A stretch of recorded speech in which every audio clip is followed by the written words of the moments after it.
Okay, wait, stay, Kelly, stay here for this. This is fun. Everybody stand up. That's what we do at the beginning of every class. You gotta join in, Kelly, okay? Because we are going to have a great day. It's a small group. We're going to get all your questions answered. We're going to do Kellyanne, you got to get in with this, okay? Everybody rub your hands together. Rub your hands together. And on the count of 3, okay, I'm going to go 1, 2, 3, and then we're going to say yes, okay? And we're going to start off this day, Craig. You ready? 1, 2, 3, yes! Okay, we're going to have a great day. It's going to be a great class. Okay. So, in summary, I'll start over for Kelly. She wants me to start over. I was getting my ass kicked last year. I drew a line in the sand. I had the experience. I knew what I was doing. And I said, instead of I'm going to do this part of the playbook, or I'm going to do this part of the playbook. And I finally said, screw it. I'm just going to do it. What do I have to do? It's not complicated. Real estate is very simple. There's really only 3 things that we have to do in real estate to succeed. We have to know what to say. Oh, here we go. We have to know what to say, okay? Meaning scripts, dialogues, practice. You all have it in your world, okay? Sometimes people practice their scripts and do what they're going to do, but it's what am I going to? I have to know what to say, okay? The second thing is you need to know who to say it to. You just on a street corner. Hi, would you like to buy a house? That's not always the most awesome thing to do, right? You got to know who to say it to, and you got to have enough people to say it to. Okay, so I mean those are the 3 basic concepts, and we try to make things really complicated. I've been to so many fantastic seminars. I mean, I'm just blown away on these amazing people are on stage, and I'm like, I'm going to do that. Well, it's like overload. I'll just pick 1 or 2 things, and then I try to put the pieces together. And I would do okay with my experience, but I never really got that flow. In real estate, sometimes we have highs and we have lows, and we have highs and lows. And it was like I wanted to make sure that my business and the members of my team's business became predictable, and we had, a steady business. And so I learned the playbook. Okay, and that's what I'm doing in this series. Not to say somebody doesn't have a better idea. Not to say there's not a better way of doing it, but it's what I do. So I'm going to share everything about my business the next few months, and I'll probably do it again. Just simple. What do I do? And then collaborate with you guys. What do you do so that at the very least you walk out of this room going, cool, I have total clarity in my mind on how I'm going to deal with buyers. Okay? So this is the buyer experience today. Okay? That's what we're doing. And where do you think Kelly is? You there, right? Oh, look at that. Yep. There's so much going on. You went to John Dyer's buyer broker, which was fantastic, right? But that was like the buyer broker. There's another one Thursday with Dyer too. All right. Is it different than yesterday's? It's agency. That's what all I know. I may take it anyway. Oh, that's He's great. He's great. I can watch him 2-3 times Absolutely. on the same subject. One of the smartest guys I know. Okay, I go to John whenever I got a question. He's been in business longer than I have, and he's smarter than I. He is a managing broker here at my home group, and he's got it, and he'll cut to the chase for you. All right. I always go to the broker hotline. I always go to the brokers, even though I'm a broker. Jerry's a broker, even though I've done it for 24 years, and I know the answer. I want to collaborate with someone and say, hey, this is what I think is going to happen. What do you think? And every once in a while, I get a different response. I'm like, I'm glad I called. But today, it's about you guys. I'm going to share everything I know. I'm an open book. Today's the buying experience. Does anybody have something they want to make absolutely certain that when they walk out of here today, it's crystal clear in their head? Is there something, a question, an issue, anything you guys want to go through? How will August 17th change this? Okay.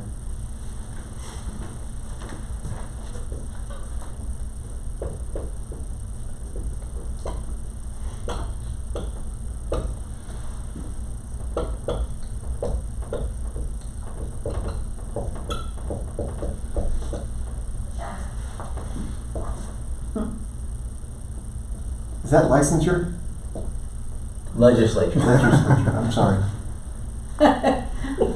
I'm not sure what's wrong with it either. There's something wrong. I'm sorry. That's okay. I have, in 6th grade, my teacher sent a note home to my mother that I had horrific handwriting. It was atrocious. Maybe she said terrific. She said atrocious was the word she used. And I was like, that was such a really denigrating word for a 6th grader. Atrocious. My mother, who was an English teacher, was very upset. She put me in handwriting classes. And she bought me books on how to get better at handwriting. And they finally bought me a typewriter. I'm a really good typist now. So I apologize for that. All right. It was just a question. I apologize. Yeah. Dude, you have an art of really cutting to the quick on this. You're bringing up my youth. You're making fun of my handwriting. Jeez. He's gonna need therapy when he's All right. And commissions. I haven't Okay. started yet. Wait a minute. And this is all coming down, we believe, okay, August 17th? Uh-huh. Is that right? Yes. All right. All right. What does it mean? I mean, there's things changing left and right, you know. There's like, we don't know the answer. We have forms that aren't going to be fully approved till August 1st. We do know, and you all have heard about it, right? You know what the deal is in terms of commissions. I'm like, okay, great. I'm not going to worry about that, except I'm going to make certain that I'm addressing that business now, and I'm going to make certain that I am getting my buyer brokers signed, and I'm educating my buyers as to how we do business and how we get paid. It's really important. And I feel confident that whatever tools are given to us, we will find the answer at that moment. Like when we're doing open houses, do I have to get them to sign in? This is awesome, by the way, because how many times is it hard to get someone to register for an open house? I'm going to go out and invest in one of those red ropes that you get at the movie theaters, you know, where you're like a VIP line. Okay, I'm going to go out and buy. By the way, I forgot to tell you this. I want to buy an iPad so that we can put their stuff in. We can get it automatic. Making notes, huh? Yes, yes. And it's going to be, I'm looking forward to it. It's like, so sorry, but the Arizona legislature and the MLS, which hope to God these people are not going to do anything, but they're trying to, like the AAR, Arizona Association, they're trying to like, almost some ideas about making it statute, which to me would be a really bad idea. But, so there's lots of moving parts. Who in the hell knows? We can't worry about it. Because the bottom line is, a buyer needs our help more than ever now. More than ever. They may not know it. There may be a month or two of some goofiness. But it's going to be, how do they know what to do? And how do they know how not to get taken advantage of? It's our job to take care of them. So we're going to make sure we talk about how to get paid. Is that what the issue is, Sherry? Yeah. What changes here? So I'm going to share with you everything I got today. And the caveat to that is, there's going to be a few extra forms that we're going to deal with. There's going to be a few extra discussions we have to deal with. But the bottom line conversation is we have to bring people in. And we have to consult with them. And we have to Teach them. True. And they have to hire you. They have to hire you. Now, if you go to the buyer broker class, it all makes sense, right? Yeah. But you got to find the buyer. And you got to nurture them enough to where they're willing to sit down with you so you can go through all that stuff. Okay? I brought all the forms, I was going to go through them because in a true consultation, you want to excite them about how awesome you are, about your business and what you're going to do to win. But you also need to go through the documents that they have to be aware of and how to do that. Okay? And so I'm just going to go through with you page by page. I'm going to paraphrase what I do, share with you what I do, and how I talk about it with a client. Okay? But the first part of this discussion makes an assumption that you have a buyer lead that wants to buy a house. We're not going to get into today, how do I find new buyers? We can, but that's like a whole class in and of itself. We got a whole prospecting class, and there's more to that. We're happy to talk about it, okay? But we're going to say, all right, we got a buyer lead. What's a buyer lead to you guys? What does that mean to you? Means you have a number to call that somebody's looking for a house. Great. So you have a number to call. You're going to call me. I mean, you could say it's somebody that walked into your office, but I don't have an office, so Correct. I'm just assuming I'm calling them.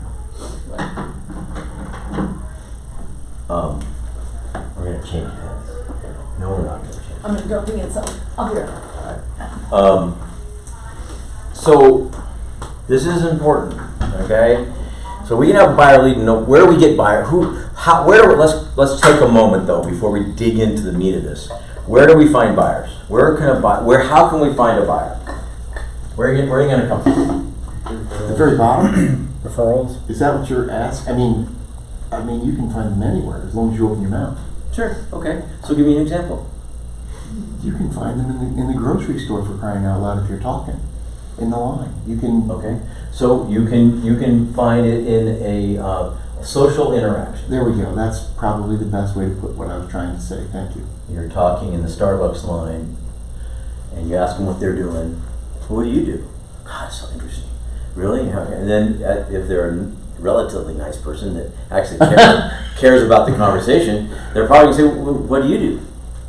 And then you're gonna say, "Well, I help people buy and sell homes. I'm a realtor here in the area."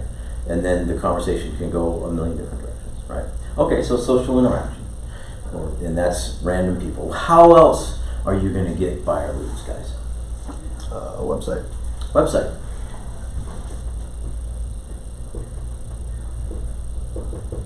Someone goes on my website. I know when they go on the website, they have to register. I may call them up and say, "Hey, I noticed you were on my website. I want to make sure you're getting all the information." Click. Or it's, see more butts or whatever. But you're going to get the leads. Eventually, you're going to catch them if you're speed to lead and you do it quickly. And you call that person up and you say, "Hey, I noticed that you were on the website. You were looking at 123 Main Street. Did you want to go take a look at that house? Did you want to go take a look at that house?" Sure. Oh, I'm sorry. Fantastic. Awesome. He's not an interested buyer. So that's awesome. That's fantastic. I would love to help you. Do you have time to, I don't know what part of the valley do you live in? Cave Creek. Cave Creek. I think I'm down in Scottsdale. You can come down and we can meet for like 20 minutes and then go see the house. Or I can meet, there's a Starbucks there on Cave Creek Road. I think we can meet for like 20 minutes before we go see the house. Which one's better for you? You can meet before, get a better idea where we're at. That'd be fantastic. There's new laws. I don't know if you've heard about them, but I actually have to introduce myself to you and explain agency. It doesn't take very long at all, but I got to make sure to follow the friggin' rules that I've introduced myself and that because I get fined. I'm going to start getting fined through the MLS if I don't have that conversation with you before I open the door. I don't care, but I got to make sure my broker doesn't get mad at me. We can do it on the front of my car outside the house, but it's so hot outside. Would you like to do that? You can come in my car and we can talk for 10 minutes, or do you want to meet at Starbucks down the street? Go to Starbucks. Sounds great. I'll meet you there. Sounds good. 10 o'clock, cool? Great. What do you like to drink? Water. You got it. I'll get you a water. Okay, we got to start having those. I haven't had those conversations. I just go and give them a free look. Try to develop a relationship. We can still do that right now, but I'm on purpose changing how I do business. Have to. Because it's going to force us to in August. And there's nothing worse than trying to learn something when you have to. Who knows how to ride a bike? Here, I do. Okay, so when you were a little kid, you didn't know how to ride. Let's say you didn't know how to ride a bike. And all of a sudden, you were in a parade and you had to learn how to ride a bike. I mean, you would maybe want to learn how to ride the bike before you went in the parade, right? That's my point. It's practice. We have the opportunity to practice. It's free practice. Let's do it. That's what we're going to be doing in June and July, and we're going to be ready. We've done it. We've got muscle memory. Okay. All right. So website. We got web leads. What else? Through networking, like family, friends. Well, family and friends would be what I consider sphere. People I know, right? Can I say sphere of influence? Is that okay? All right. Sphere of influence. And those are the ones we love. Hey, you know what? We need to go buy a house. Okay, great. Can I come over? We'll talk about it, get some of the paperwork done, and let's go. We love those, right? But sometimes the sphere of influence is, hey, my daughter's friend said they would be willing to talk to you. Maybe it's a referral from them, Okay, so there's still have to make that move. I've made the mistake of assuming it's a past client or a sphere that, oh, they're mine, I got this. Not. They respected me enough to invite me to have a conversation, but they were having 2 other conversations with people who were hell on wheels with a full-on presentation, and they're like, well, you're kind of shooting from the hip, dude. You're nice and I like you, but these people, man, I'm sorry, we're gonna go with them. And we're gonna have more of that in the buyer. We used to have that in the listing environment, but that same thing's gonna happen more and more in the buyer environment. They have to choose, if they're gonna hire a realtor, they're gonna have to decide who they're gonna hire. So we wanna be first in line, and we wanna give a professional presentation. And that's my only point today, okay, is there's a million ways to do this, and I wanna encourage you to make certain that you have your packet, your binder, your presentation ready to go, so you don't have to think about it. When you work with Sherry Travers for 19 years, she hands it to you. She says, "Here you go." That's easy, right? But not everyone has that, right? So it's important to think it through. What am I going to put in the file folder? This is my buyer broker file folder. Or maybe you have a presentation. Maybe you like to work off your computer, your iPad, and you want to flip through the presentation so you can discuss it with her. And there's 2 different parts to it. But anyway, we have sphere of influence, we have website and internet leads. Where else can you find a buyer? Trade shows, associations. That was the networking conversation. Open yeah. houses.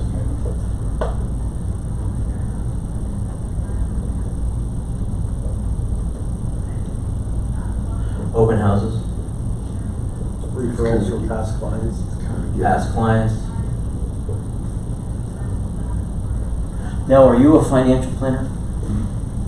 Okay. But you know financial planners. Do you think financial planners or attorneys or accountants, do you think they know people who are maybe thinking of buying and selling a house? Okay, so that goes into your networking, right? But it's really, that's your, what do we call, I don't want to use the word vendor, what do we call our? Service providers. They've decided vendors is not very nice sounding anymore.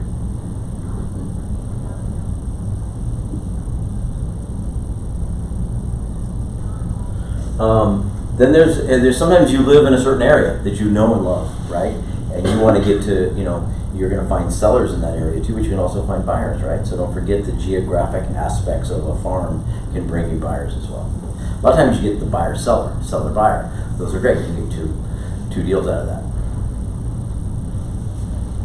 So, and there's just like on the buyer thing, just having that relationship. Let's go there on the attorney, for example. You have an accountant. You just, hey, do you have time for a cup of coffee? Just meeting that person, developing a relationship. I want to share with you what my value proposition is, and I would like to buy you a cup of coffee. I'd like to send you some business, if that's okay. Are you looking for more business, Mr. Accountant, Mr. Financial Planner? Absolutely. Great. Then let's meet so I can understand your business, and then maybe I can share with you what I do as well. That's how you develop those relationships. So anyway, that's a whole different conversation, but we got a buyer lead, right? And they're coming in, and we're going to meet with them. It's so awesome when you can get them in the room, you get them on the screen, and you can go through it. For today's purposes, we are going to pretend that the buyer is like, oh, fantastic. I can't wait to meet with you. And we're going to come in and spend an hour with them and get them all ready to go so they can go buy a house. Does that always happen though? Nope. So that means that you need to memorize and internalize what it is you're going to do so that you can take that piece and run with it on the top of a car as you're walking. You can do part of it to get in the door and then have additional conversations and then have an additional conversation afterwards, okay? But from a teaching and training point of view, I'm going to go through and talk about the concepts of what it is we do so that we can go through there. In fact, let's even pretend it's a first-time home buyer that's renting right now. You know what I'm saying? So there's different types of buyers, right? You've got buyers that are very experienced. You've got investors, you've got first-time home buyers. What other kind of buyers you got? Who's buying homes these days? Older people, downsizing. Yeah, downsize. You got downsizing. Here, You got first-time. I mean, interest rates suck, right? It's expensive. I mean, who wants to go buy a house right now? Well, there's always a reason why. It's our job to explain why they should. On average, the U.S. population growth is 4% over the last 30 years. I mean, population. Home appreciation is at 4% over the last 30 years. Here in the Valley, we've had it at 30, had it at -2. I've seen it. I lived through the crash. I've seen it where it was -50. But over time, okay, it's steady as can be. The government wants us to own homes, and they give incentives to do that. What's different about this year than other years in reference to the changing environment? What could change right now? There's people talking at us right now. It is what kind of year? It's an election year. I don't know what that means, except that who knows? All hell could break loose. I have no idea, right? When there's uncertain times, sometimes people pause. On the other hand, some people want to, if there's, here's an awesome change in interest. Interests are at what right now? 7.17. There you go. And if interest rates went down to 6.8, It's huge. do you think that there'd be sudden interest? Yeah, there would be. And right now, it's summertime. I sense it right now. There seems to be a little malaise in the industry right now, but we're still selling houses because there's buyers that want to buy and sellers that need to sell. And our job is to find them. Okay? So, there's two parts of what we have to talk about. We have to talk about getting you excited and me showing you the value proposition of why you should hire me, which is an important conversation. And then also, I need to make darn certain that you understand all the documents and all the things that is going to go on in the buying process so that you're not taken by surprise and there's not an issue. Does that make sense? Of course it does. The thing is, when I start going through these documents, okay, and I pop up this buyer-broker agreement, and I say, okay, here, I'd like to, here you go, let's just sign here. Here you go, sign this. People, they don't like that, by the way. They have a tendency to feel uncomfortable when you shove a piece of paper out and say, here, sign this. But if you've developed a relationship enough, if you've developed that sense of trust, they're not going to have a problem with it. So I like to bring the paperwork out at the end. Okay, so does that make sense? Well, why don't we get some of this paperwork done so we can go look at some homes? You sound good? That's how I like to roll with that. Does that make sense to you guys? Does anyone in this room have a buyer consultation that they've prepared that they work with their buyers with right now? Nothing? Okay. There's a lot of activity going on. I know. They're taking pictures and everything. Yeah. Is that the latest draft of the newest? No. Okay.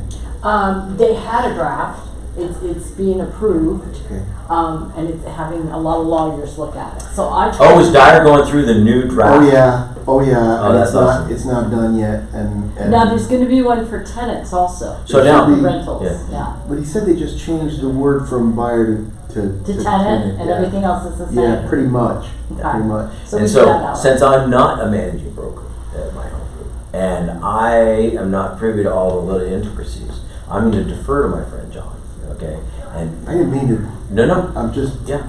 trying to keep up. That's all. But there was a caveat in John's discussion that said, "Oh, and by the way, it's not finalized." It's not done yet. Right. Yeah.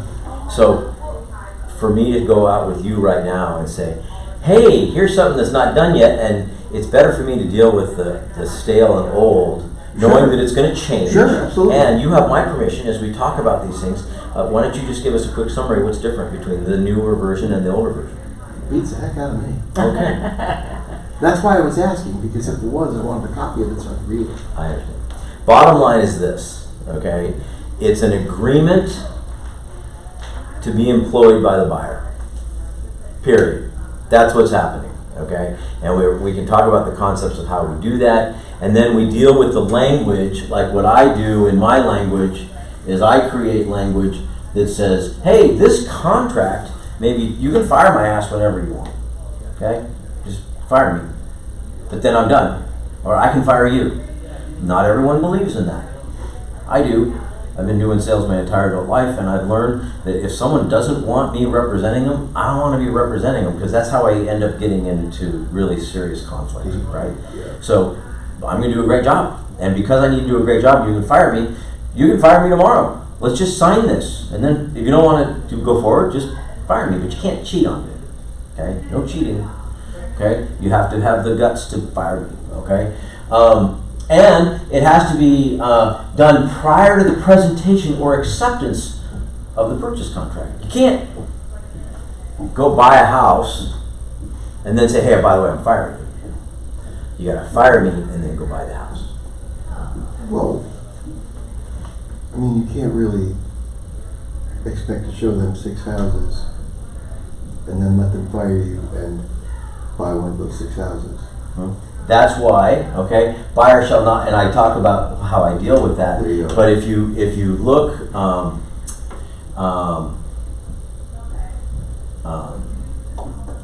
if you look here under, and it's going to change, of course, but that talks about the concept that buyer agrees to pay such compensation if within 60 calendar days after the termination of this agreement, buyer enters into an agreement to purchase. You see what I'm saying? So it's in here. I'm just not bringing it to the huge hello. But bottom line is the contract protects us from that. Okay, it does. And they want to get tricky. They got to tell you, I want to get tricky. Okay, let's talk about it. Did you follow me on that? Yes, I do perfectly. Okay, perfect. All right. So I wanted to just take a moment and talk about, and I have to, we have till what time? Till 3. Okay. So the last 30 minutes of this class, okay, I'm going to I'm going to take time right now and talk about, hey, I'm awesome. This is what I do. Do you want to hire me? Conversation, okay? And then I'm going to say, hey, can we go through some paperwork so we can do this? Am I going to always have the opportunity to do that with every single buyer? Hell no. Absolutely not. But I want to go through the process so you see what I pull out and what I work with so you know how I run my buyer consultations. Does that make sense? Sure. Is that okay? Anybody want something different? Okay. So we're going to come back to this, all right? And I'm going to jump here to my buyer presentation, okay? We're place partners. I've got 300 plus partners. I'm an equity partner in place. Real Trends put us as #1 in the nation in volume, sales volume, and #1 in units. And by a huge amount. We did over $8 billion in sales last year, and did over 20,000 units. For a team, yes, it's a mega team. And it's broken into a bunch of little teams like me throughout the country, but we're all in the top 5% of producers in our markets. So that means that, we're all throughout the country, we got a good sense of things. And we all follow the same playbook, the playbook that got me performing at increasing my personal production 300% year over year. Teams production's up 200%. We're doing well. In this market, not everyone's doing well. So I've proven to myself that it works, and I'm now teaching it all to you guys. Fair enough? Okay. So this is something that we have nice, pretty little presentations, right? All right. Before place, I went to my title company and I said, "Here, print all this out for me." So I always had something I could hand to them. I would encourage you guys to go to your title company or do it yourself. Get some binders. Create some simple graphics and your buyer consultation. You can hand your buyer a binder. It's something that they can put their stuff in. They can keep track of. You're going to print out the buyer advisory. You're going to print out the copy of the contract. All these things that you want them to understand and know, you can create it yourself, right? You get 24 of those. If you do 24 deals, who's in production right now? You're still getting your license, right? you're in production, you're almost, Yeah. I know you're in production, right? You're in production, correct? When you see production, You're selling homes right now? I'm not, I'm a new agent. Oh, you're brand new, Mhm. okay. Well, you present She yourself will as an be experienced selling agent, how homes. about that? I started last week, so. And you were in production in Illinois until you said, "To heck with this, I'm moving to Arizona." Yep. You did what? 20 deals? How many? I forget what you did last year. 15. 15. First year, dude. Awesome. Great job. All right. So this is the buyer presentation book that we use, okay? And I'm going to go through it slide by slide, page by page. But I'm not going to sit and read it to you, okay? But I do have to memorize this so that I internalize it, so I can personalize it. Because sometimes if you don't know what it is you got, you're kind of fumbling through it. Does that make sense? It sure does. Okay. So the whole concept with this is not about me, it's about you. Really is about you, okay? And a lot of agents out there are trying to do something to just go sell a house. And my focus is I want to take care of you, I want to do the right thing by you and provide exceptional service. And then they're looking at this at the same time, because it's what do you need? I mean, are you downsizing? You're a first-time home buyer? My wife's pregnant with twins, and we're living in a one-bedroom apartment. I mean, what is it? In this market, people have needs. That's why they're buying. There's not a lot of, why not? We might as well buy something. You know, it's like with interest rates and everything, there's got to be a reason why we're doing this, right? And then we also want to try to. You got to get into what are they looking for? What are they thinking about? What are their dreams? What are they dreaming of? What are they? Gosh, I would really like to have this. I would really love to have that. And then I really have to ask about what your questions, what questions do you have about buying a house? What do you know? Have you ever bought a house before? What are you doing? And then when do you plan on doing this thing? Exactly, right? And then it's also about wealth, because the reality is the government does this, and I've got this buried in here somewhere, but in terms of the net worth of a renter versus the net worth of a homeowner is like $10,000 versus $350,000. The reality is the government gives so many incentives to create wealth because homeowners spend money at Home Depot, and homeowners spend money in the community, and homeowners put down roots and they keep spending money, and it drives our economy. And so that's why the government in the United States has done this. And no one really wants to talk about that, but that's what it is. Now there's a nice little letter, like if I'm mailing this out, they can read it and they can see, wow, this is who we are and this is what we do, and we want to, $10,400 is what the average renter's net worth is, and $396,000 is what the average net worth of a homeowner is in the United States. And what we're doing is we value what we do to provide service in that, to be the one-stop shop. That's my value proposition, all right? That's why what we do. And That's pretty much that. oh, thank you. I jumped ahead of myself, didn't I? You did. We talked about buyer leads. Look at that. Oh, one thing I always do in all of my sessions is talk about our business and where our business comes from. Forget about everything on this side, because that's what a team would give you. That's what I would give my agents in terms of generating at least 1 to 2 deals a month.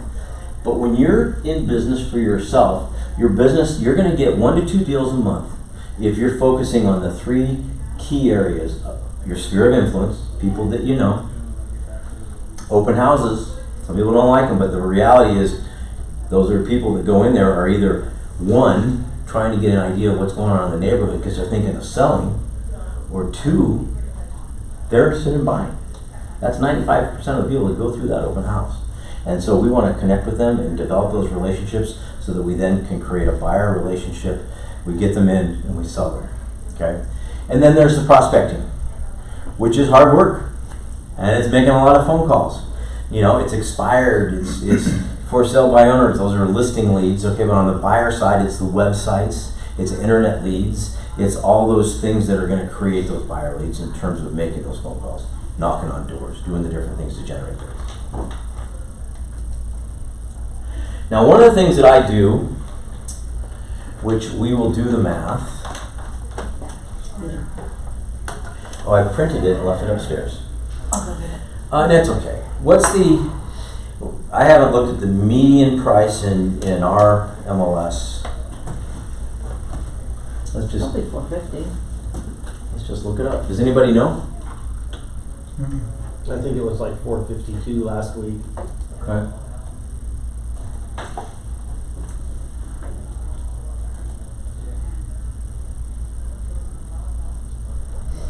Come on.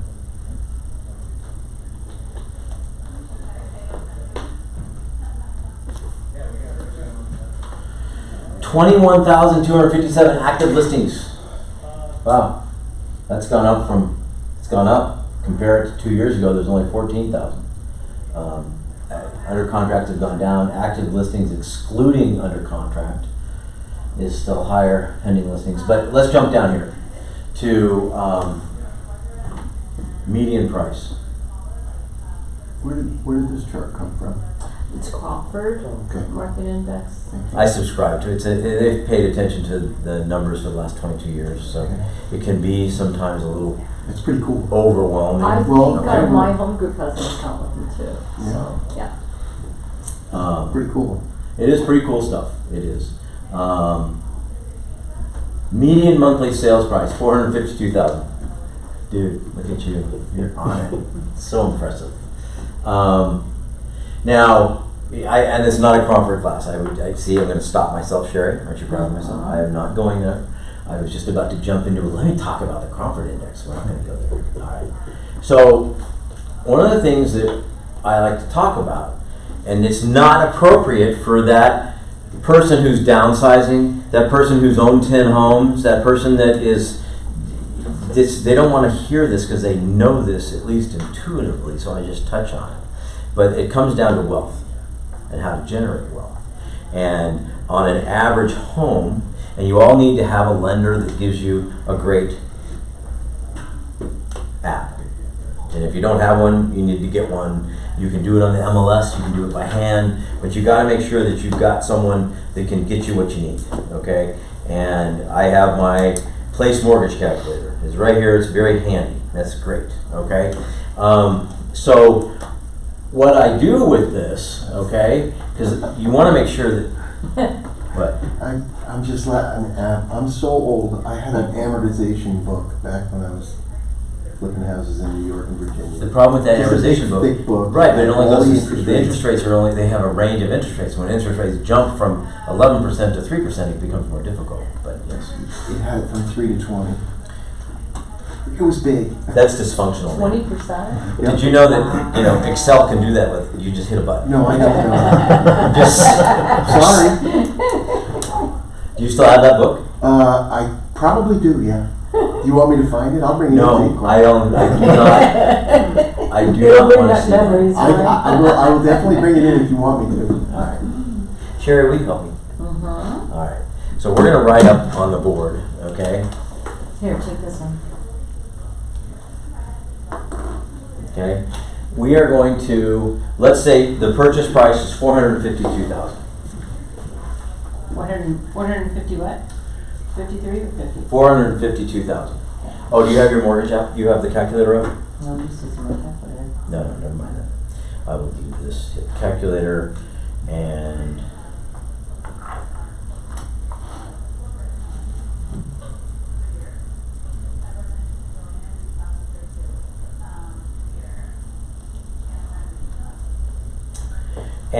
what kind of down payment do we want to put on this house? What kind of buyer are we doing? 3.5. 3.5%.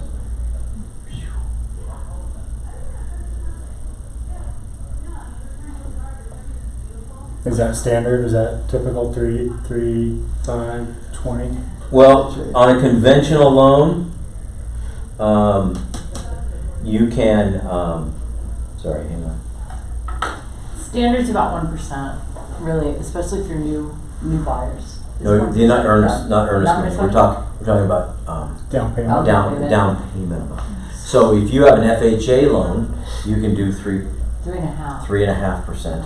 If you have a conventional loan, you can go down to 3%, but there's extra fees. I'll try to move you to a 5% down payment, okay? But let's just say it's a 3.5%. Okay, so the purchase price is $452. I would write the projected home price. I'd worked this up before I met with the buyer, but I'm going to do it with you guys so you can see how my brain works. Okay, and then I'm going to say, what's the average appreciation rate? And I'm going to talk to them about the fact that we've had appreciation. We can go back to that Cromford report and look at this last year, which isn't so. Sometimes it's 0, 1, 2. Sometimes it's 3%. Sometimes it's a negative 1%. But I'm going to say, how long are you planning on living in your home? Probably the whole 30 years. Well, on average, it's less than that, under 10. Say 7. But at least you think you'll be in this home at least 5 years? Yeah. Perfect. So the reality is in America, we've studied that on average appreciation is at least 4%. Does that make sense? So I'm going to grab that number, 4%. It's a safer number. If I wanted to get goofy, and I hate to do this because this is dangerous, because I don't know what I'm going to, you never want to do this in front of a client because if you don't know the answer, which I don't, okay, then, whew. So what we're dealing with here, monthly average is 3.4% on dollar per square foot within all of Maricopa County. Home values are still going up. Isn't that great? But then when we look at appreciation, Monthly, or that's one you just had? yeah, this is the concise one, so they don't get to the detailed. They don't go to the detail on there. I really like that. But if you see this here, see how the monthly prices come down? So you have to be really careful. But it's gone up from last year. So you have to be super, super, super careful with how you communicate this.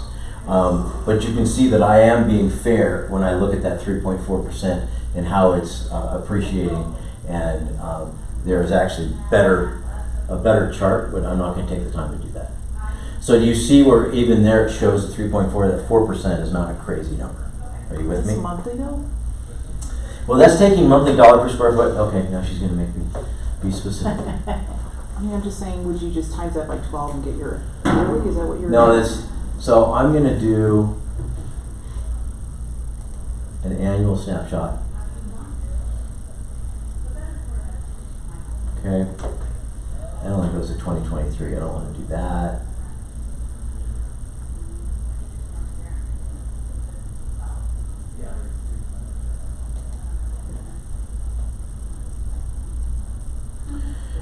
All areas, all types.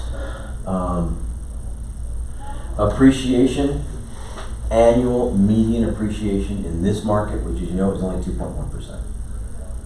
It's only 2.1. So we That's can. everywhere. That's through everything. So you know what? Let's just go there. This will be not awesome, but let's just go there. Okay. So that means that when I come back, and hopefully I'm not confusing you guys by jumping around. Okay. Let's just say the average appreciation rate is 2.1%, because that's factually what it's been in the last year. On average, it's been 4%. When I'm selling a buyer, I'm going to be more positive. So this is a worst case situation, because the market hasn't not been great. Okay, but let's deal with the hard, cold reality of what it is. 2.1%. And since we're having this conversation, let's pretend you're renting. How much are you spending in rent every month? $1,200. Do you have roommates? Nope. Okay. Is that true what you're paying? $1,200? No. Okay. Because I have lots of tenants. I would love to. They would love to find me $1,200. Exactly. That's a one bedroom. A one bedroom, $1,200 would be fantastic. I don't know where that is. Well, you can find that. You think you could? But Okay. yeah, I was Great. looking for plenty Okay. of stuff like that. I'm at 38 right now. Right. But generally speaking, if you were to ask someone out there in this, because I'm comparing a more traditional single-family home, to get a traditional in this area single-family home, okay? Once again, you should know who you're talking to before you ask the question, right? Because I would then change this to, well, what's the average price of a townhome or a condo, right? That'd be a more appropriate conversation for that, right? So what do you think on average across all of our area, you could run a single-family home for that? $5,000, $400. Well, that's in this area. You could probably get one for $2,000 a month, you think? Wow, really? $1 square foot. $1 square foot. Mhm. Okay, so let's just say, and I'll put this up here, we're just gonna assume 2,000. This is generic, guys. This is, Avondale, Tolleson, Mesa, Glendale, Chandler. I mean, just our whole MLS area. Okay, so generic conversation. Okay, and so if we take that 2.1%, and we got a calculator on them? Mhm. What's 2.1% of $452,000?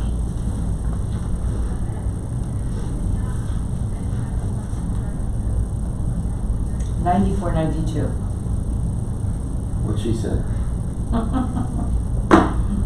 Sorry for the handwriting, guys. $9,492, okay? Now, let's look at the mortgage amount, okay? If we are putting 3.5% down, and we're doing a 30-year loan, what's our interest rate? 7%? Is that fair enough? Mhm.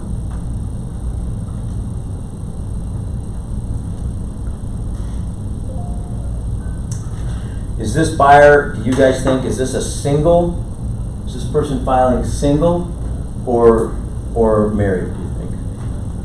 Let's do single. Single? Annual income of 40 to 85,000, we think? It's a tax rate of 22%. Okay. So, the mortgage amount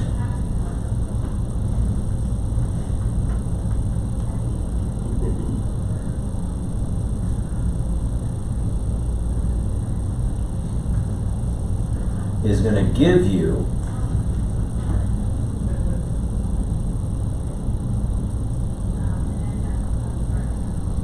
I just got the answer. Bottom line, you're going to want to do what's the mortgage amount, what's the interest rate, and how many years? And so we said 7% for 30 years.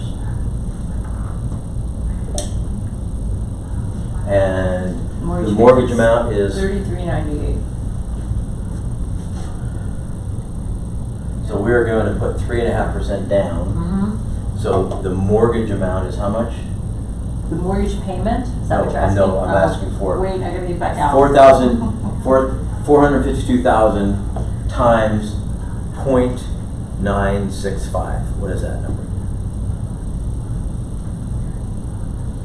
What's .965? The loan amount. The loan amount. Oh, gotcha. Minus the down payment. 436. 180. Okay? And then we want to know what was the principal that was paid that first year.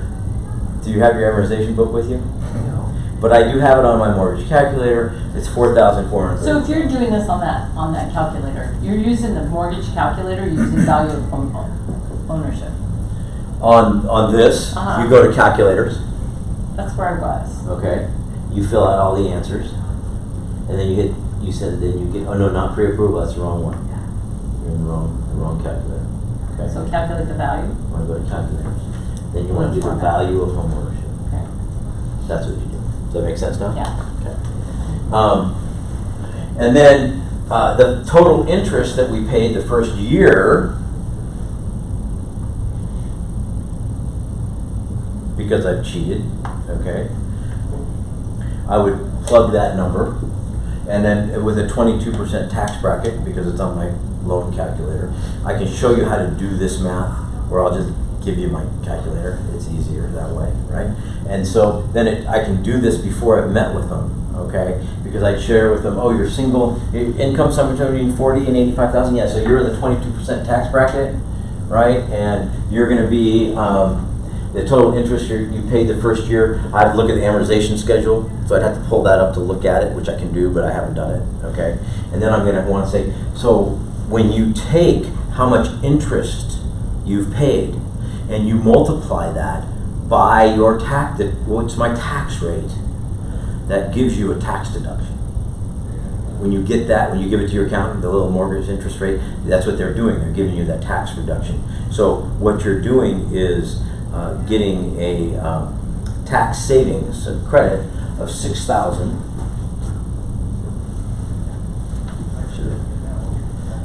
686. Okay, so what you've got here is if you were to say, you have a calculator there?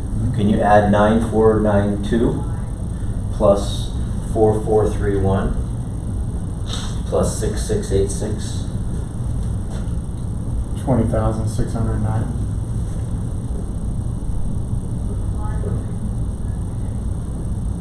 That number, because they're not thinking about that. They're thinking about their monthly payment. They're worried about the market.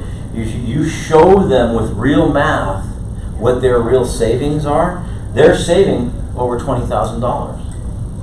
And if you really were only paying $1,200 a month, dude, I'm paying you. You're going to be making money compared to what you're renting. But let's say you were paying, let's say you were making $2,000. You were paying $2,000 a month in rent. That's $24,000. It just goes away. You're spending that. Well, by buying this home, you're saving this much. This is coming back to you in real savings to you. That it's as if you're paying for that house only $4,000. Only cost you $4,000 to buy that house for the year. Do you follow my logic on this? Sort of. I'll send you the link to my mortgage app. You don't have to do business with Envoy Mortgage, okay? I'll just give you the app. Then just use the app. It's a great app. I've got many mortgage bankers that I use. Place happens to own Envoy, okay? So we got inside scoop on that. I'll just get you the app. Sherry, remind me, we'll give that to them when we email Yeah, them. my figures weren't quite yours, so I emailed you. So. Did I mess up? No, I'm sure you did it right, but I want you to tell me what I did wrong, so. Okay. $9,492 in appreciation. Principal reduction was, I did a higher down payment of 4%, sorry. Oh, That's okay. that's what I did. I made an error. And tax savings is $6,680 or $20,609. Look at that. And then of course they want them to get pre-qualified. See, whoever your lender is, they've got an app and they've got a tool like this, or they should. Okay. You help your client with this. Then if they are not already pre-qualified, you're going to help them go down that path of getting pre-qualified. Does that make sense? Sure it does. I thought you didn't open the door before you were pre-qualified. I haven't opened the door. I'm doing a buyer consultation. I'm talking to them about why we should buy. This was someone who's maybe a renter, not sure if they want to buy or rent. I'm giving this lowest common denominator here. Okay, we don't want to open the door without being pre-qualified. But we want to make them want to get pre-qualified. Sometimes they'll say, "Yeah, I'll deal with that later." Well, shows them why they should. Does that make sense? That makes full sense. Okay. All right. So doing that value really helps them, okay? And it helps you identify what it is you're trying to do. So this is where we get into what does the buyer want? And there's a real art to this, and we could spend a whole class on the questions that you can ask a buyer and the things that you want to know. Because whether you're using your own website or you're using the MLS, you got to try to figure out what kind of house they want to buy, right? And buyers are liars, right? They're not necessarily intending to, but sometimes they don't even know, right? And so it's really important to have some type of a tool. Sorry. Motion detected at your front door. I'll turn mine off too. We should have a fee for that.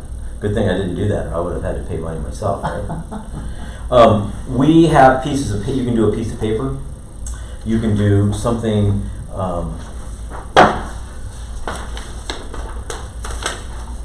It's a seller information sheet. I printed the wrong one. But we have little worksheets that we use, which is handy. It can be a simple piece of paper.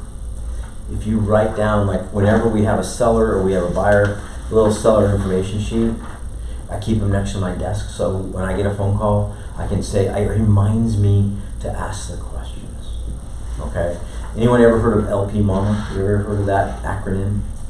Okay, and you memorize and you practice the questions that you can ask a buyer. So the first is like, L starts for location, I think, right? And I've done it for so many years, you just naturally do it, but it's like, so where are you looking to buy? What are you looking to do? And then, you've got to ask a question about pricing. So what price are you trying to stay under? And then you can talk about, you know, the area that they're in, and you can talk about the mortgage. Have you got a mortgage? And have you signed an agreement with another agent? So if you remind me on the email we send, we'll send them a copy of the LP moment. Awesome.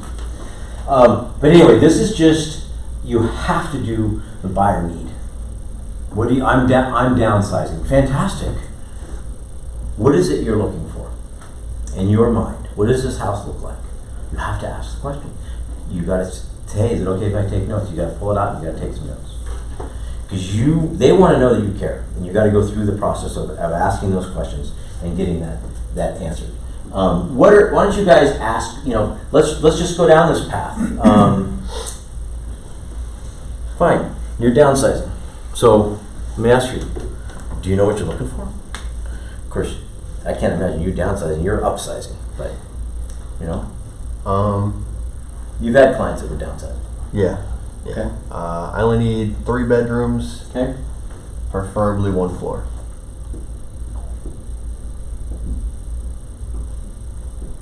Now, so when you say 3 bedrooms, do you need to have beds in all 3 of those rooms, or is one of those rooms going to be used for maybe a craft room or a hobby room or a guest room? I mean, what are you going to use the 3 bedrooms for, if you don't mind me asking? We don't really only need beds in 2.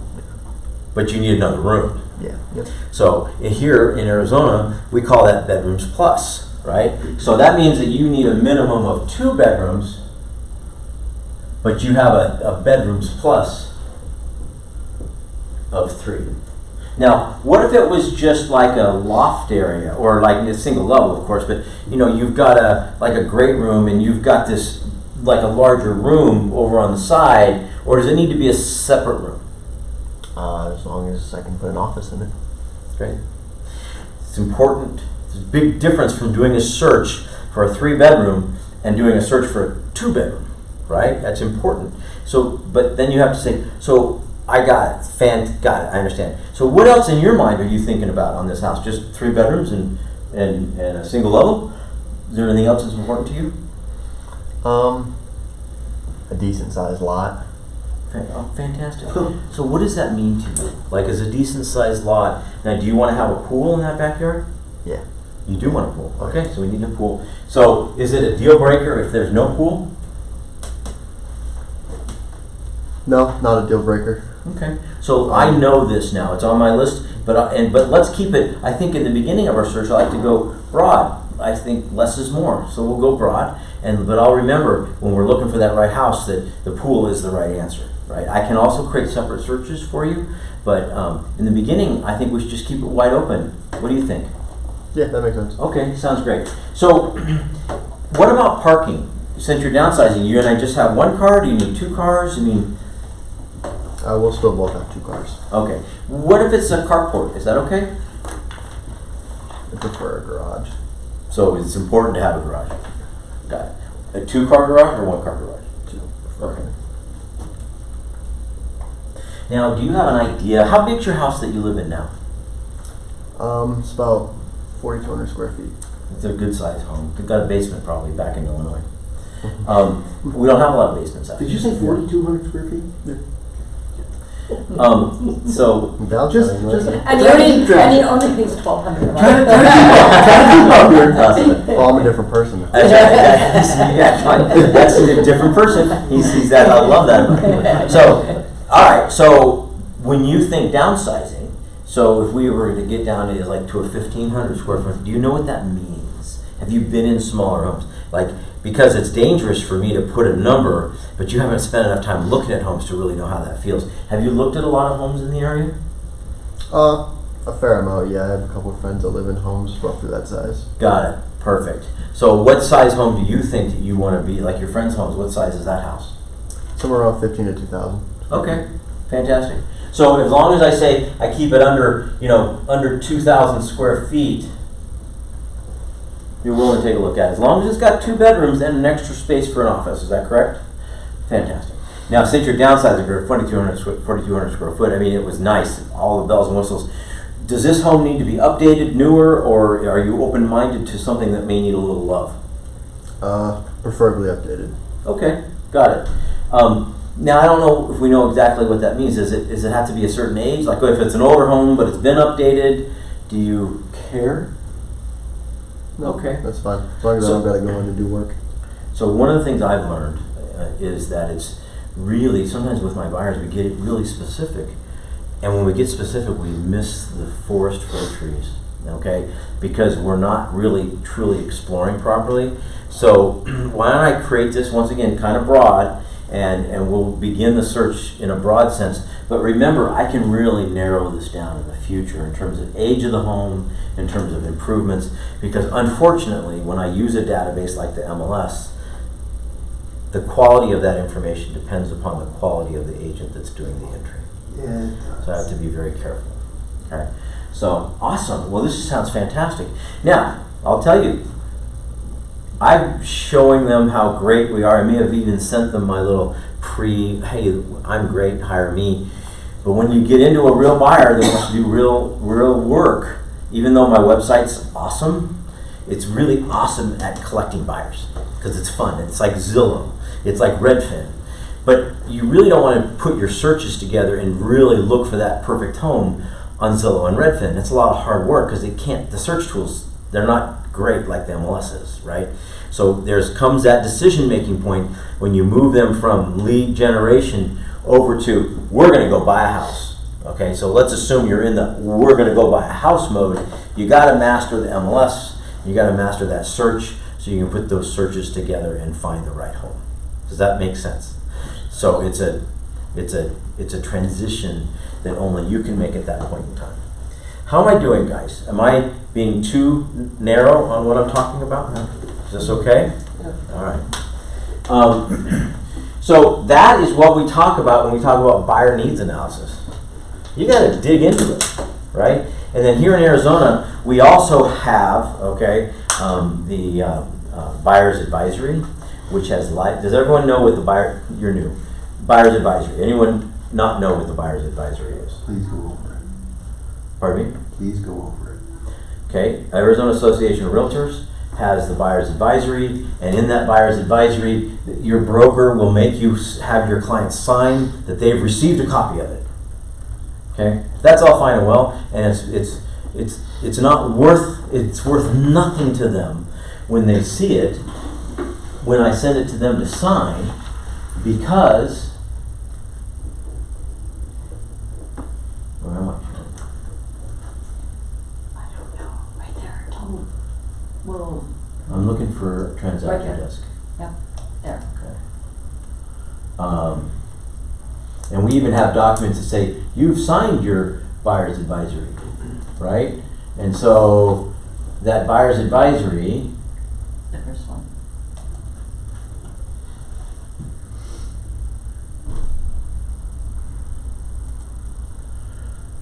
is a great document put together by the Arizona Association of Realtors and the Department of Real Did you Estate. take that first page off when you did this? Because usually there's a first page that says, warning, this is not a live doc. No? I Okay. just pulled it. This is not a live doc though. Well, because it's a PDF, so you'll. Yeah, exactly. So what this is, any question that a buyer has about buying a home in Arizona is on this friggin' document. Okay? It's useful, it's very useful, if they read it. Correct. And I advise if I have a buyer consultation where they're willing to sit and listen, I've got that printed out. I've printed all this stuff out. And I'm going to go through it with them because I'm going to have them sign an agency disclosure. I'm going to have them sign the buyer advisory.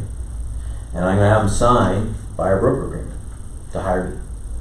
Those are the three key, most important things I'm going to have them sign. Am I missing anything, Sharon? No. Okay.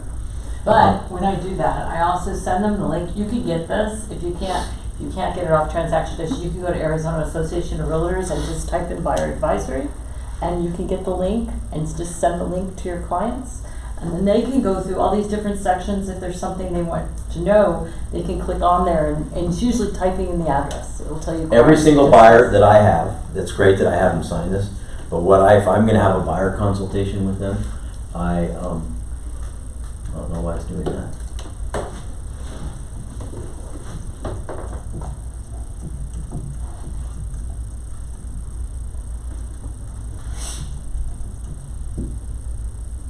It's not working.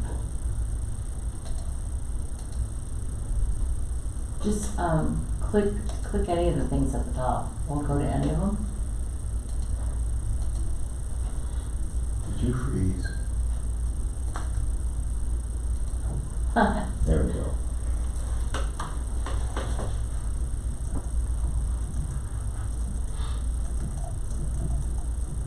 I'm just gonna Google it. There it is, first thing. Arizona Association of Realtors, Buyers Advisory Information and Updates for the public. And there's Spanish and English, you can send it whatever way you want, and you don't have to log in to do it. Right. So I wanna look at the buyer advisory in English. If you're in production, it's very important. I don't care if you have a filing cabinet at home, if you use Dropbox, if you use Total Brokerage, you've got to have a place where you keep your stuff by client. Sometimes you do it on your computer, okay? And we have a naming convention that we use. We do it both, and you can do it on Google, you can do it on Dropbox. Anybody use Google or Drive? Anybody use Dropbox? You all have computer. Everyone has a computer, okay? So then you have files that you can save on your computer, right? So you have a real estate folder, and under the real estate folder you have clients, then you have a client name, and then you're gonna file by that client name important stuff, right? Yeah. And then you better make sure you have a way that you're backing up your computer. That's map, right? Pardon me? That's map, right? It is, when map works properly. Uh-oh. It's why they did it, for that exact reason. But you wanna make sure you've got it organized by your client, okay? So if you're using MAP and you're fully involved and you're using their CRM, it will work. Just there's a few little bugs. We're just waiting for since we have other systems that work, we're just waiting for the people to say that we know that we're using it, saying, wow, it's so awesome now. We're just avoiding working. We don't wanna have to work through the bugs. That's why I keep it on the site. Okay. Does that make sense? Sure. Okay. So this buyer, I'm new. it's all good, man. It's all good. So buyer advisory, the nice thing about this, whatever they have a question about, they want to see what the real estate purchase cost, they just click on it and it takes it. It's a live link. So you don't have to do a lot of printing and everything. It's a fantastic document when you pull it because they're friggin' live links. What is an MLS printout? What's a seller property disclosure statement? What is a CC&R? What's a title report? What does HOA disclosure mean? What's a home warranty? Why does it work? Hey, you know what? What about tax records and termites and foreign investors? Any question about real estate is on this friggin', it's like a magic document and no one uses it enough. Or they're just going through the motions and saying, here, sign that you received this. It goes, it's a bunch of words and they throw it out. You gotta have a conversation with that and say, so is there anything that you're concerned about in buying your new home, Sherry? Yes, septic systems, yeah. There you go. Maybe, okay, you're worried about soil. Maybe you're worried about crime. Maybe you're worried about sex predators. Maybe you're worried about anything that you're worried about. You want to look at crime stats? Boom, there's the crime map, okay? And you just go look at crime. I hesitate to do this in front of my clients, okay? Because, whew, We did have a SWAT guy a couple weeks ago that found out the house he was buying did have a sexual predator that lived in it. Right. He was not scared because he had guns. He's an ex-Marine and a policeman. He's a SWAT dude. He's like, well, nice to know. But now, look where we are. There's lots of robberies going on around here, okay? Somebody has an aggravated assault. Somebody's car got broken into. But I mean, these things are it's a safe neighborhood. Yeah. If I want to go down to south of, if I get down, the further I get into the Higher density. higher density environment, thank you, Sherry, It may look a little bit different. Is that, were you speaking of intellect or were you speaking of No, population? I'm just saying that. Poor you know, Wayne thinks he's still in Chicago. well, Chicago would be all red, okay? We're not even going there. Don't go to Rockford, Illinois. All right, so anyway, my point is, guys, that if there's anything you get from this class, know how to get the buyer's advisory with live links. And when you meet with your clients, email it to them and say, hey, by the way, if you're worried about sex predators or crime stats or anything that may be bugging you, go here. It's got anything you want to know is there. I mean, market conditions advice, it's an amazing document. That's my point. That's all I was trying to say. That's really cool. It is cool. Yeah, It's important. yep. I'm sending it Agency. out this afternoon. Agency. Because if they sign an agency agreement, then you know you're going to get paid, right? Oh, yeah. No. Oh, I thought you said by brokerage. Agency is irrelevant to compensation. Buyer broker is going to get you paid. Agency is going to manage your legal fiduciary to the client. Agency, buyer broker, and the buyer advisory. Those things, those three things, when you're working with a buyer, have to happen. Okay, as I ramble on here, I gotta find my presentation. I appreciate your patience, you guys. You're so nice. Patience? Yeah. All right. You've got to have a conversation about financing. And the earlier you have it, some agents are like, yeah, I'm not going to worry about it. But you got to have this conversation. Who here has a good relationship with a lender? Great. Someone you work with and you send your people to that lender, right? And I have a variety of lenders, and of course I'm part of Place and we own Envoy. So we've got to, I want to help my Envoy guy too, but I want to do what's right for my client first, right? And so that's where it all depends sometimes on personality, depends on what they're doing. You've got in the world out there, you've got banks like Bank of America, Wells Fargo, Chase, okay?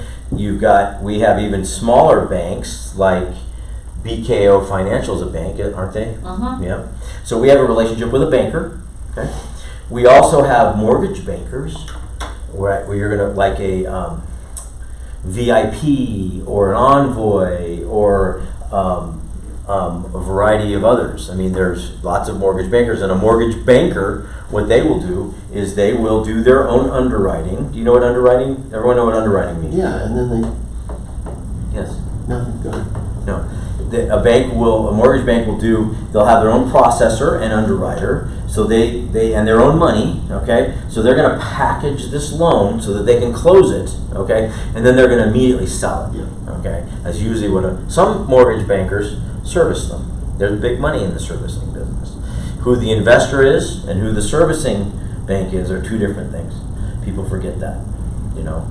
I think you're with Mr. something or other, right? Mr. Cooper. Mr. Cooper. So there's lots of servicing banks that don't necessarily are not the underlying investor. Bank of America may be the underlying investor, who knows? And then of course now we have brokers. And the brokers are usually going to have the best deal, okay? But you really want to make certain that your loan officer is super experienced and has a long track record with who they're investing with, because they are salespeople. I'm representing this product, this bank over here. I'm going to sell this product. I'm the manufacturer's rep for this loan, and I'm going to do a great job servicing it. But I don't have an employment agreement with them, and I can't walk down the hall and talk to the processor and the underwriter. I can't manage that. The good ones do, because they have relationships. So it's important aspect is the right loan officer, okay? And making certain that you know who they are. And we can always give you introductions to who we're working with, happy to help you with that. Who do you work with? Who's your favorite loan officer? I use a mortgage broker, actually. Okay. Yeah. So it's whoever has the best deal is what it turns into usually. Right, and But then I also use one in Glendale at Sunflower Bank. okay, Yeah. perfect. She's And right. who's that? What mortgage broker? Will Daly is his name. So he just started his own brokerage. He used to work for VIP. Oh, so he's a standalone boutique brokerage. He is now, yeah. Wow. Yeah, That takes some he's great. skills. Good for him. Well, that takes tremendous experience. Mhm. Okay, and you trust him. 100%. That's what it's all about. Yeah. Okay, and so you have a buyer, and they say, "Do you have a lender that you're working with right now?" And they say, "Yes." You go, "Fantastic. Who is it?" Because they're part of the team, and I'm going to be a part of the team. I want to introduce myself to your lender and make sure that I'm getting your lender everything that they need. And the first conversation is, has this client given you everything that you need? Right? So I introduce myself.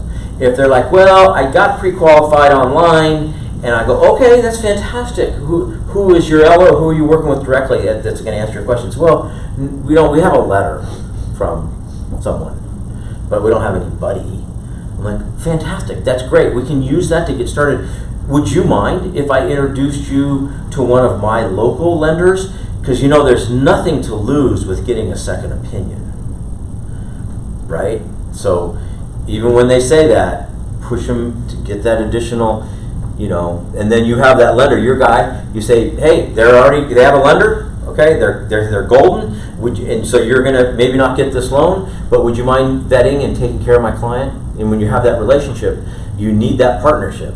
And the partnership is when you write that offer, that lender, that LO is on the phone calling that listing agent saying, "Wow, I just saw that you got this is an amazing, these are great clients, I've got them fully underwritten with desktop underwriting, they're fantastic, we're clean, we're good to go, and I know that Carl and his team are amazing, and this is going to be a great transaction for you." I mean, I'm competing with 3 other people, but we want to give the selling side that sense of comfort. Yesterday, I had to spend hours hunting down this LO, and she's like, "I can't believe she didn't send me a copy. I always call before," because I was calling her. "I need a warm fuzzy on this deal. Who are these people?" You got to do your work. So anyway, it's very important, and that they have to get pre-approved. They have to get pre-approved, because if in this market, if you don't have it, you're screwed. Does everyone know what I mean by getting pre-approved means?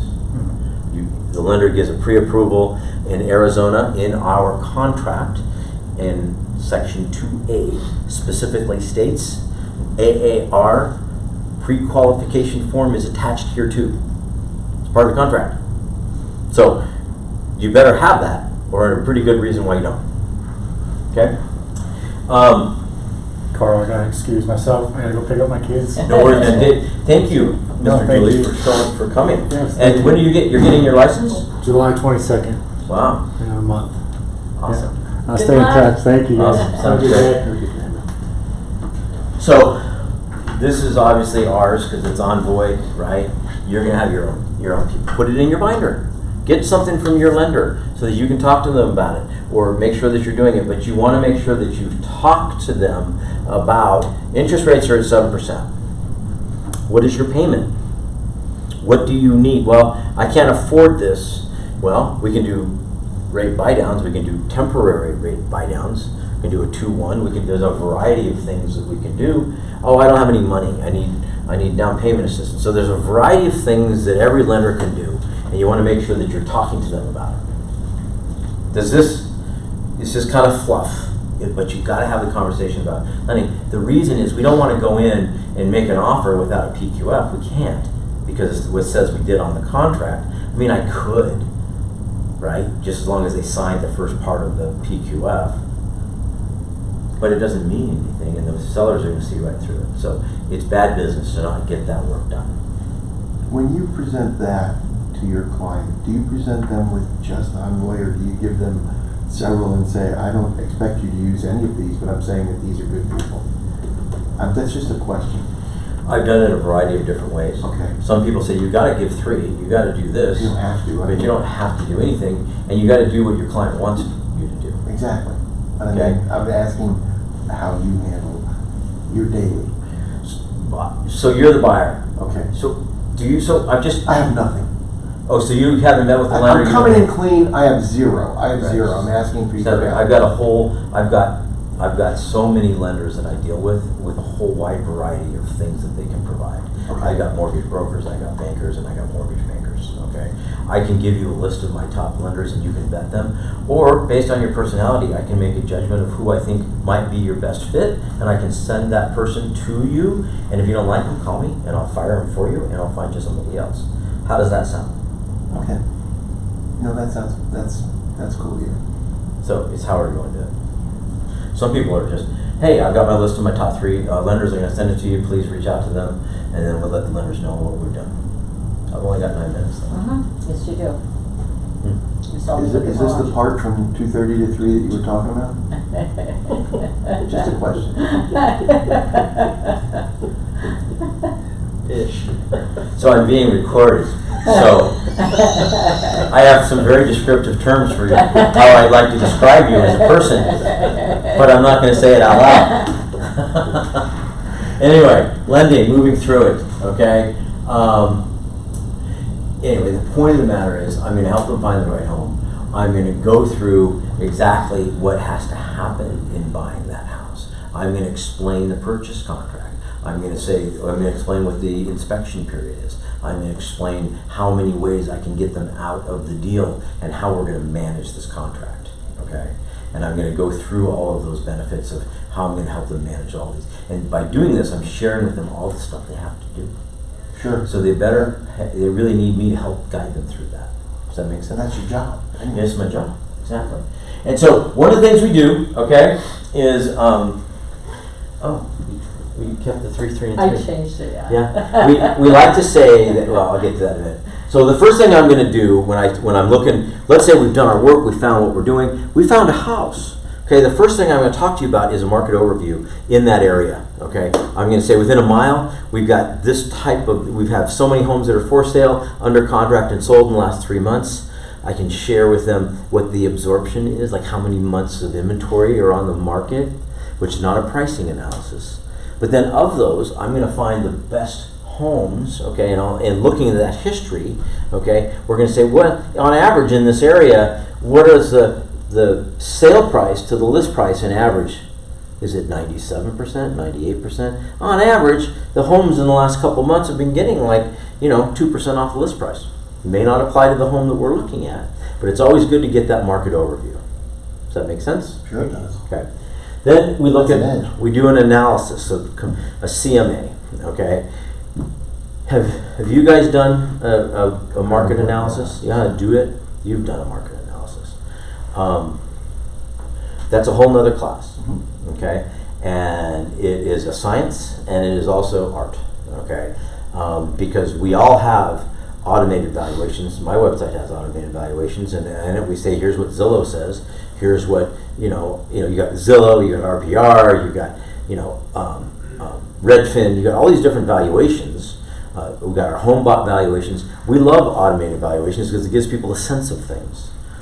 But it's not great when you're making an offer, because we got to look at the facts. What are the facts in terms of the sold comps?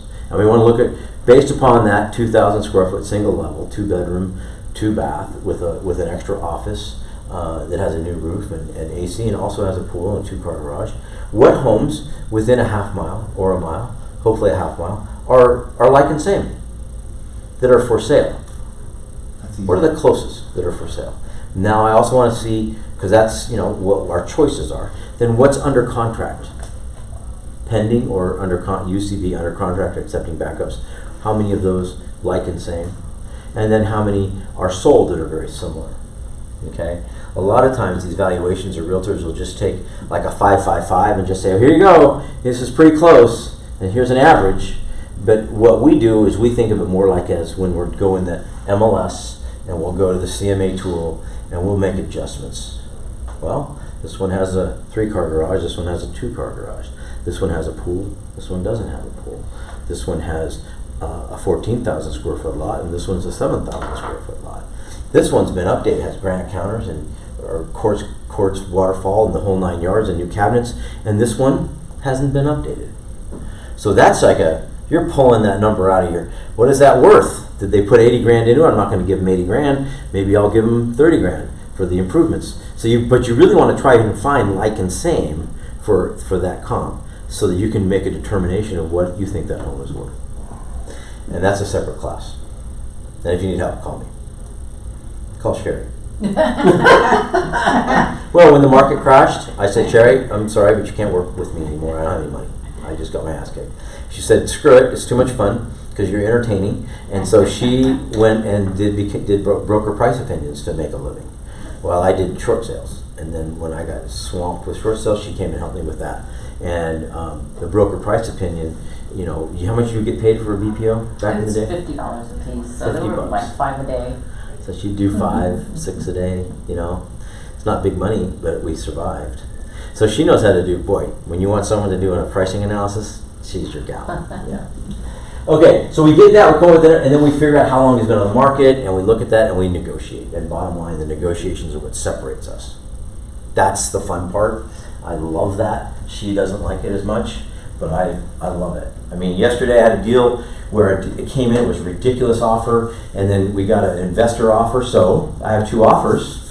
One's ridiculous. So I was able to do a multiple counter offer to try to get them, the buyers, to go to the price we need them to. They didn't fall for it, of course.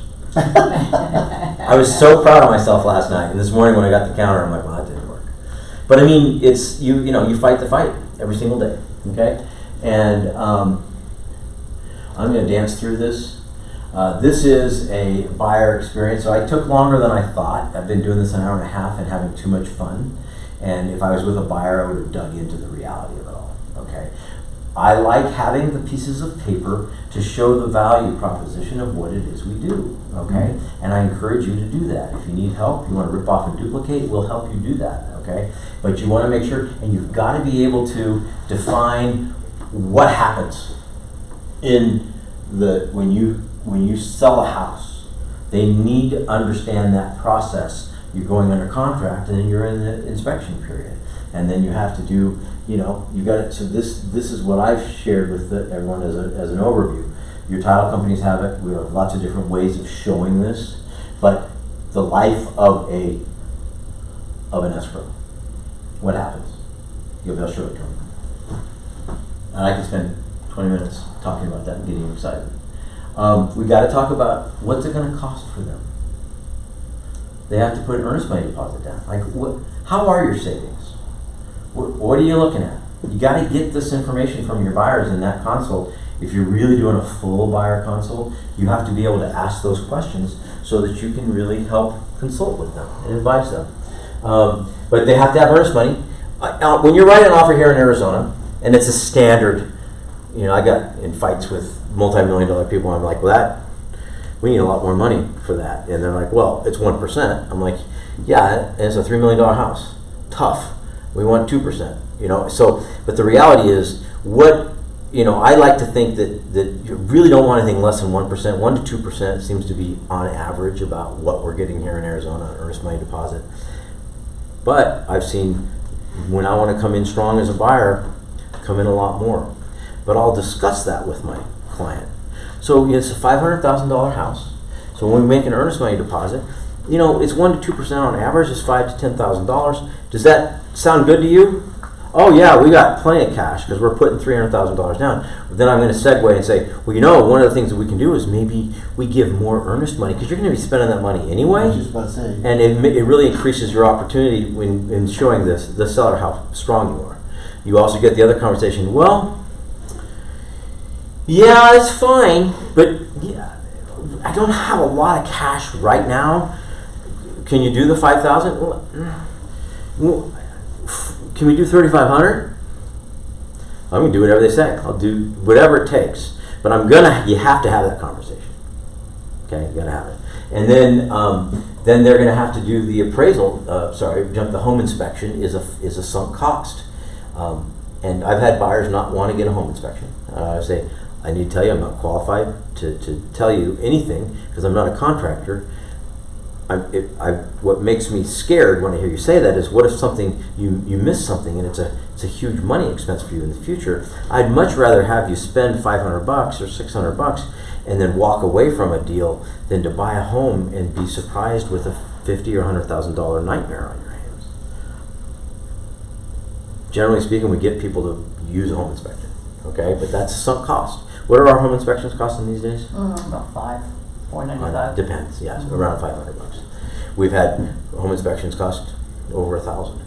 depending on the size of the home and what it is, right? And then they're gonna have to pay for the appraisal. Some lenders are gonna foot it for them, okay? And you gotta have that conversation with your lender. How do we come from? Other lenders, like, I want your credit card, because we're gonna charge you that appraisal number, and that's gonna range, once again, 500, 700, somewhere in that range, okay? But if we ended up canceling in the due diligence period, I can't get you that money back. It's a sunk cost. So you got $1,200 into this deal. Once again, I'd rather have you lose that money and be safe than make a huge mistake, don't you think? But you want to talk about this, because if they are not aware of this and then they're surprised buyers end up not being your buyers anymore. They don't like that, even when you ask them questions. Down payment, they got to know how much they're going to put down. You know, is it 0? Is it 25? What is it? And then we have to have the conversation about compensation. Okay? When you're dealing with compensation, and we're going to have this conversation more and more as we move forward. And this answers your question a little bit, Sherry.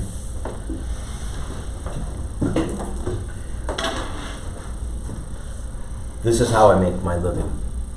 I get paid. That's what I do, okay? I never want to harm anyone, but I work really, really hard and I get paid. And that's like when you spent the money on the buyer, when you sign that buyer broker, my plan is 3%.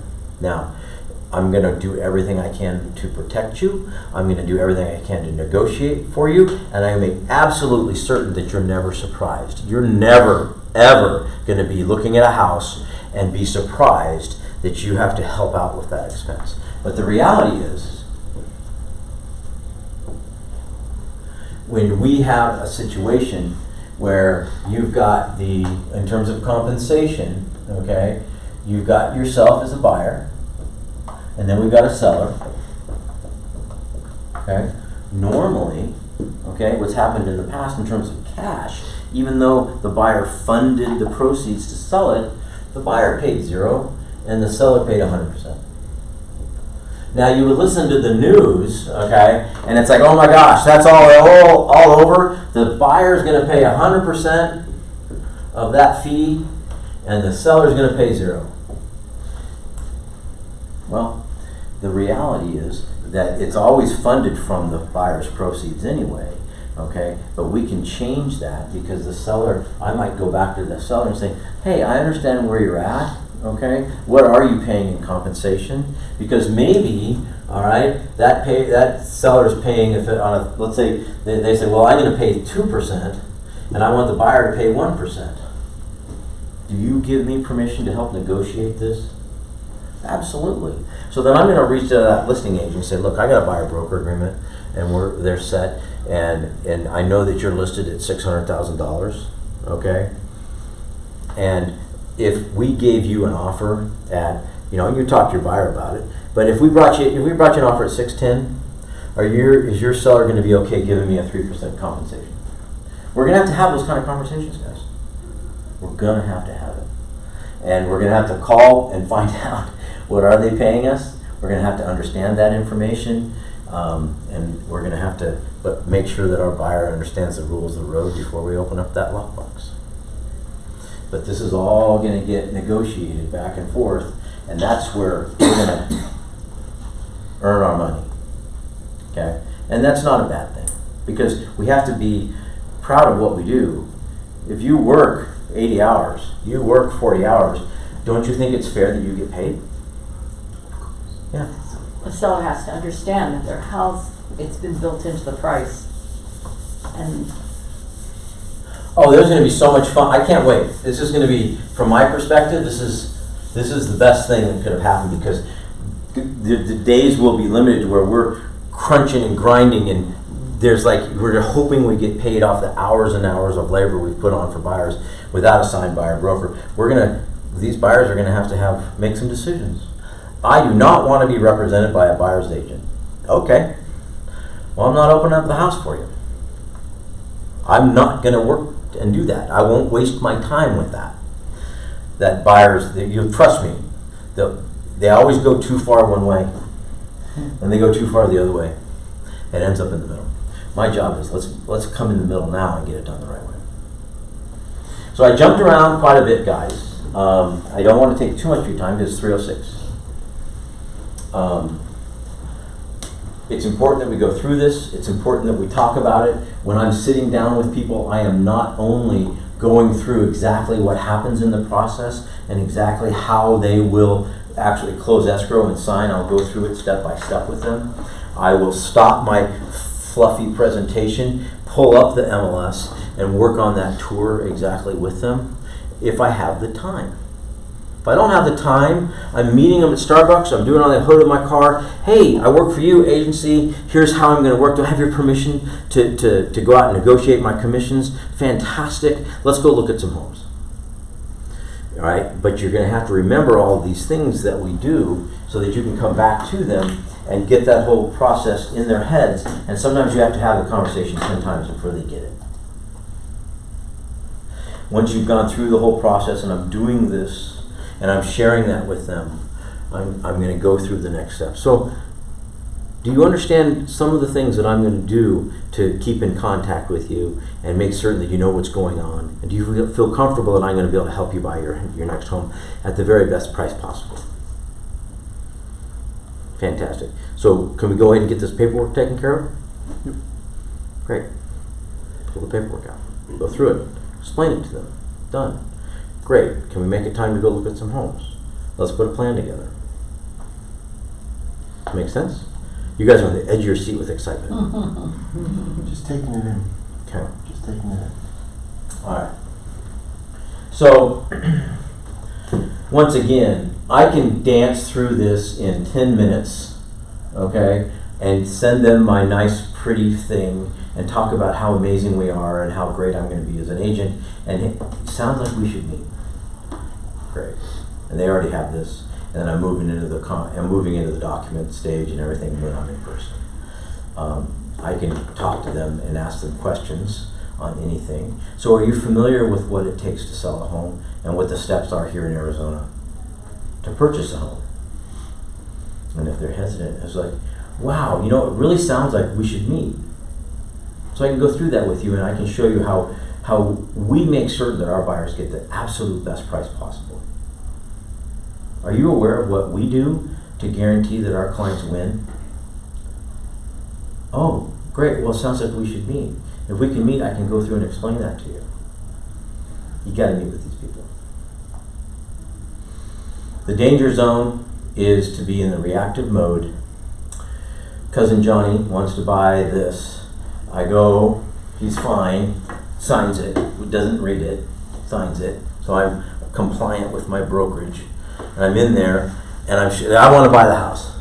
Fantastic. Who are you working with as a lender? I don't know. I haven't figured that out yet. I'm sure I'll be fine. I mean, you don't want to be reactive. You want to be proactive, and you want to guide them through the process. Otherwise, you're going to be jumping through very difficult hoops with flames, and there's people throwing darts at you. Make sense? More than, yeah. All right. So that was fun. I enjoyed that. Thank you for letting me entertain myself. Go back to the beginning with the next class. So you can. There's another class coming up, the 26th, I think.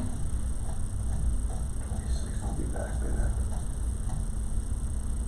Didn't I put it in there? Oh. Oh my goodness.